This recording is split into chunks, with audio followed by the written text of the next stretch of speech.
Eu estou explicando algo aqui para vocês, irmãos, que é uma coisa muito rica, de uma consciência muito clara e que pode ser também torcido pelos calvinistas, com as mesmas frases ridículas e ignorantes que eles têm. A pessoa que se desviar nunca foi salva, mas é somente isso. Se eu conseguir chegar até aqui, e é somente isso que eles têm para falar, eu alcancei o objetivo do vídeo. Não tem mais recurso. A pessoa dura de coração, uma pessoa de dura cerviz, como diz a Escritura, que olhando para todas as evidências não caiu na real e só vai sobrar uma frase para ela. A única. Essa pessoa nunca foi salva, na verdade. Os que foram salvos vão... Mas aí você dá aquele toque na consciência. Porque uma coisa que eu quero falar em mensagens futuras é essa. Com calvinistas e adventistas, você não pode usar só a palavra. Se você usar só a palavra, ainda que ela tenha todo o poder, eles torcem. Você tem que usar toque na consciência. Você tem que conhecer o que eles falam, pegar os argumentos deles e cruzar um com o outro. E falar, me explica isso. Aí eles vão ter que inventar um outro argumento para harmonizar isso. Mas se isso está contradizendo com isso, esse outro argumento, para tentar alinhar isso com isso, vai contradizer com outro argumento no futuro. Então o caminho vai ficando estreito. Entende? Então você tem que usar toque na consciência. Com calvinista, você tem que usar toque na consciência usando textos bíblicos. Sabe? Você tem que fazer eles se porem no lugar daquelas pessoas que não foram eleitas. Olhar para os familiares. Olhar para o que é justo. Se depois de tudo isso, uma pessoa ainda dizer que isso não tem nada a ver, que o calvinismo está certo, aí não perca tempo. Abandona essa pessoa, deixa ela de lado. Ela é contradizente. Porque uma vez que você tocou na consciência da pessoa, ela não vai ter paz. Se a pessoa tiver um lugar, um espaço ainda na consciência para entrar a verdade, ela não vai ter paz quando pôr o travesseiro na cama. Não é possível que a pessoa tenha paz depois que ela tiver uma exposição perfeita diante dela. Então Paulo fala aqui, irmãos, a gente estava em Romanos 8. E Romanos 8 é outro daqueles capítulos complicadíssimos, sabe? Mas vamos pegar o verso 6. Porque a inclinação da carne dá para a morte, mas a do espírito dá para a vida e paz. Lembra? Eu falei tudo isso aqui que eu falei quase agora, porque os calvinistas iam falar, Luiz, eu aceito tudo que você está falando, mas as pessoas que vão se inclinar para a carne, as que não foram eleitas. E as que o Pai escolheu, essas vão se inclinar para o espírito. Sem que o homem use o seu poder de decisão. É isso que eu falei, por isso que eu falei. Quando eu li esse texto aqui, eu falei, se eles vão torcer mesmo assim. Mas aí já é aquela coisa que outras pessoas vão olhar, que têm consciência, vão olhar e vão falar, realmente essa mensagem é maligna. Então aí eu já alcanço o objetivo do vídeo. Aí Paulo fala no verso 7, por isso, a inclinação da carne é inimizade contra Deus, pois não está sujeita à lei de Deus, nem mesmo pode estar. Portanto, os que estão na carne não podem agradar a Deus. Presta atenção. O escritor de Hebreus fala, sem fé é impossível agradar a Deus. Aqui o escritor Paulo fala, os que estão na carne não podem agradar a Deus. Paulo já explicou que na carne habita o pecado e que o pecado é a transgressão da lei, dos mandamentos. Se os que estão na carne não podem agradar a Deus e sem fé é impossível agradar a Deus, a fé é guardar os mandamentos. Entendeu? Isso é fé de Deus. E Paulo fala no verso 7, vamos voltar mais um pouquinho. Por isso, a inclinação da carne é inimizade contra Deus, porque não está sujeita à lei de Deus, nem mesmo pode estar. E a lei aqui é os mandamentos. Então, por que a inclinação da carne é inimizade contra Deus? Porque ele já explicou no verso 8. Deus enviou seu filho, né? No verso 8 não, no comecinho de Romanos 8, capítulo 1. Deus enviou seu filho para resolver o problema. Deus enviou seu filho e na carne de Cristo, que nunca pecou, Deus condenou o pecado, o nosso pecado na carne dele. Ele sofreu. Para que a gente tivesse o Espírito Santo. Para que a gente pudesse lutar contra aquilo, o pecado, que gerou a morte no filho dele. Para que a gente pudesse lutar contra isso. Para isso que a salvação está aí. De graça, porque o homem não merecia isso. Mas a graça também mostra que você vai ter que fazer a sua parte.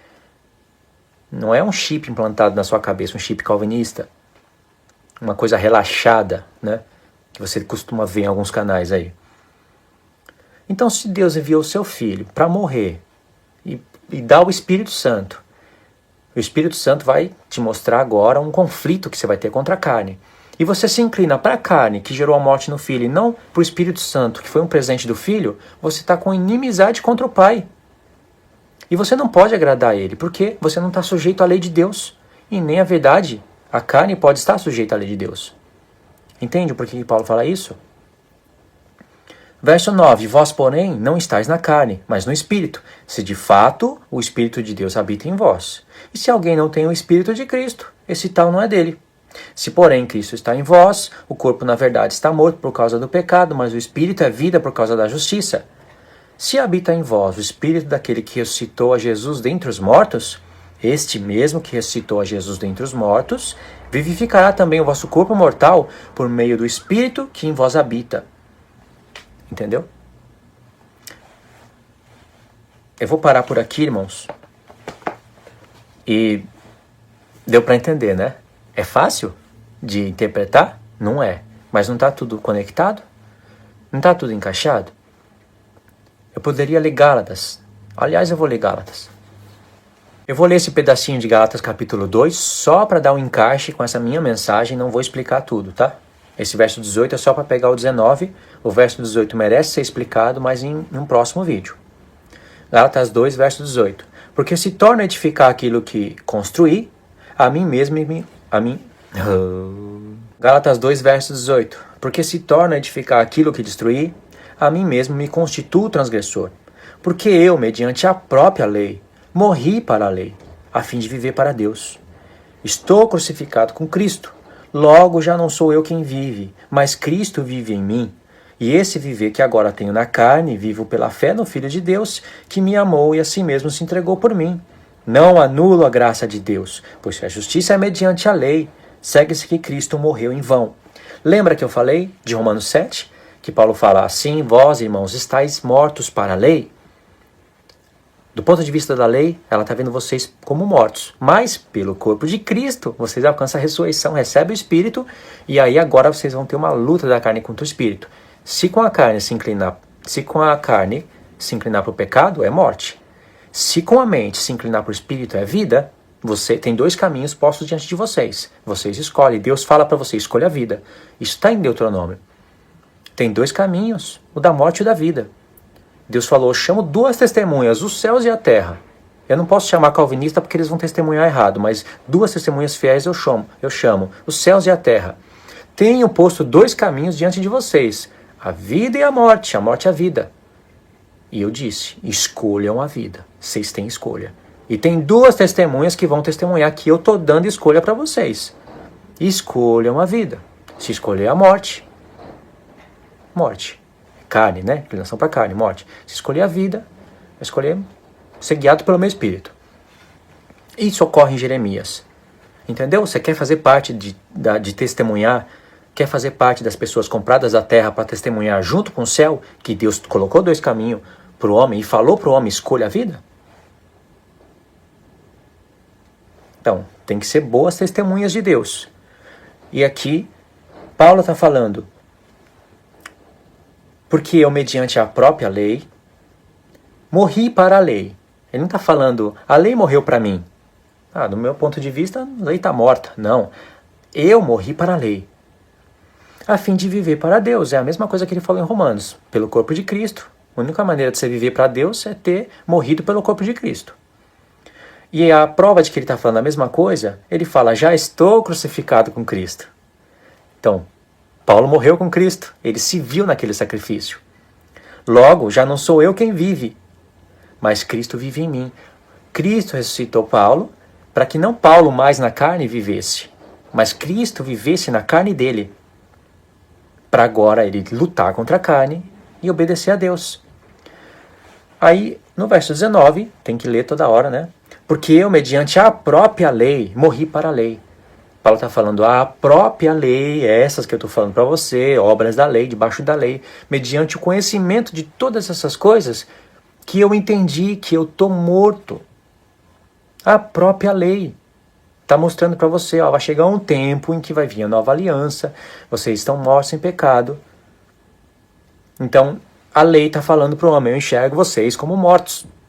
Mas tem a opção de você morrer pelo corpo de Cristo. Morrer sem Cristo é morte. Morreu pelo corpo dele é vida. Pela própria lei. É a lei que dá o entendimento para o homem. Então só um homem com uma profundidade muito grande poderia escrever isso aqui que escreveu. Valia aqui uma explicação, sim. Ele explicou isso em Romanos com outros detalhes. Mas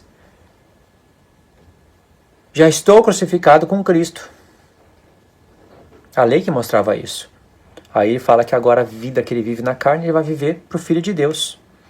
E aí ele fala, não anula a graça de Deus, pois se a justiça é mediante a lei da primeira aliança, que ele está falando aqui, ele nunca vai falar lei da primeira, lei da nova, ele não vai usar essas expressões. Pois se a justiça é mediante a lei, segue-se que Cristo morreu em vão. Entendeu? Mediante a lei, obras da lei, debaixo da lei. Para que veio Cristo então? É isso que ele está falando aqui. Agora, irmãos, em Gálatas 5, para finalizar, um texto que é muito ensinado nas igrejas, mas não é compreendido na sua plenitude.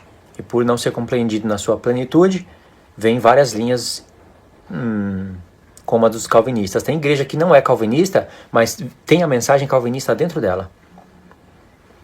Digo, porém, Gálatas 5, verso 16. Digo, porém, andai no Espírito e jamais satisfareis a concupiscência da carne, porque a carne luta contra o Espírito e o Espírito contra a carne, porque são opostos entre si, para que não façais o que porventura seja vontade, seja do vosso querer. Paulo está falando que um luta contra o outro. Ele tirou isso de Jeremias 31 e até mesmo de outros textos.